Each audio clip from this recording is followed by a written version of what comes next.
Happy Monday, everybody. It's your old pal Jim up here in beautiful Upper East Tennessee. Got my crazy dog, little Rosie, over here with me. Uh, Hope y'all had a great weekend. I'm still working. Tonight's the last one for couple of days anyway. Lots of stuff going on over the weekend. Reactions to the horrible Oval Office meeting Friday. So, of course, there's been rumors going around that before Zelensky met with Trump and Vice President Vance and Rubio that he was advised by some of the old Obama flunkies, Susan Rice, Blinken. I forget some of the other names that I read, so makes a little more sense now, doesn't it?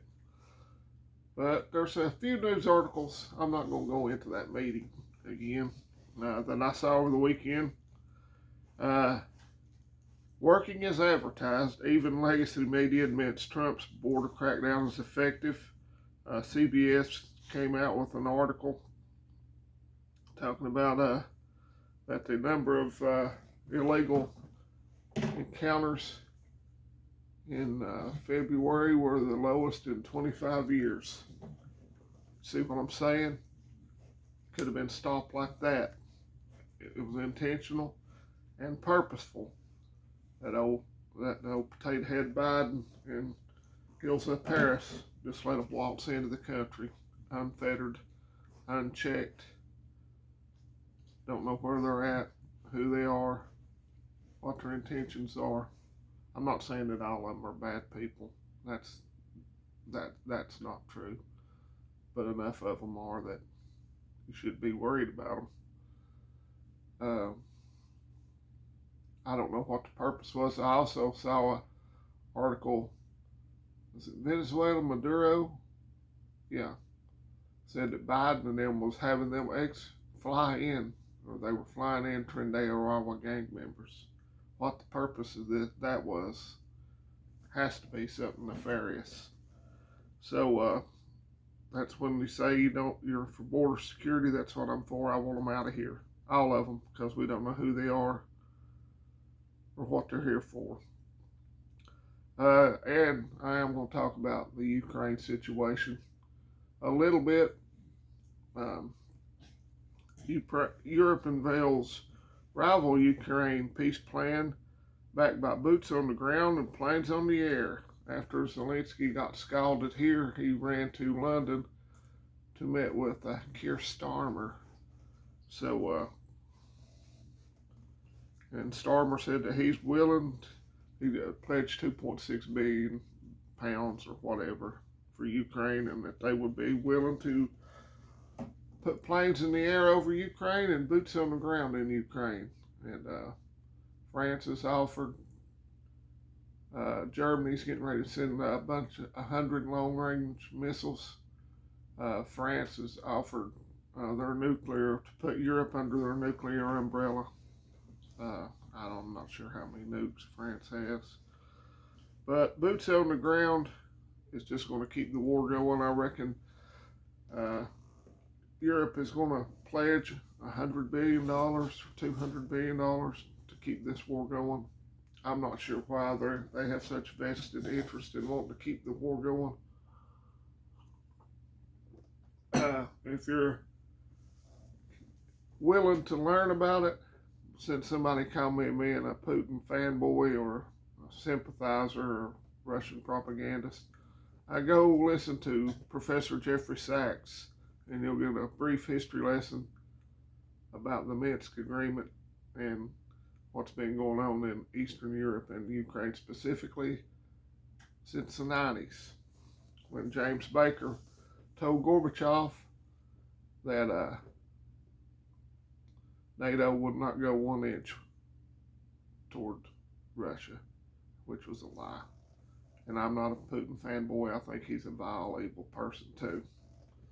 So boots on the ground, it's just going to keep this going forever and ever.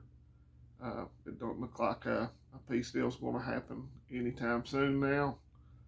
So, and I saw where Zelensky had a little quote saying if they could have elections, or if he'd let them have elections, that he would be easily reelected. I saw where members of his parliament were calling for him to be impeached. So we'll see what happens. And keep your eye on the Middle East. The ceasefire deal, I think it ran out yesterday and they hadn't extended it yet. So that could flare up at any time. Rosie could flare up at any time and just go crazy. So there's still a lot of things to be concerned about prepping wise that could affect how you can prep. Because if things blow up in the Middle East, the price of oil could really skyrocket, which could really affect the prices of everything that you would like to buy for prepping. And speaking of prepping, I didn't do any prepping over the weekend. I was at work, but that's going to change this week. So in the spirit of Doge, I would like everybody that watches my channel to send me an email. My email's listed down below with 5 bullet points of what you did to prepare this week. And I would like that email by Friday, please. And we'll see if you can continue watching the channel or not. So me and Rosie will go over the emails, and she's pretty lenient, so I'll probably let her decide who gets to keep prepping and watching me and her videos. So anyway, I'm going to get in here and get busy. Gonna fix me and Rosie some eggs because we're rich, so we can afford eggs. But do something to prep this week. It doesn't have to be major. Keep your eye on the news, but don't obsess over it there for a couple of days over the weekend. I didn't hardly read any news, watch any news. I did enjoy the Tennessee basketball game with Alabama Saturday. What a game. Last second, almost half court shot, buzzer beater. So go Vols. And let's close the daggone border and get the people that ain't supposed to be here out of here. We've got the border secured, it seems like, for now. So let's keep it that way. I know we have troops on the border. Border could have been closed for the last 4 years if they'd have wanted it to be, where they gaslit the American people saying it was the most secure in history. What a joke. And don't be scared. Be prepared. And God bless you. And God bless the United States of America. Say goodbye, Rose. All right. Y'all have a great week. I'll talk to you here in a few days. Adios, friends and neighbors.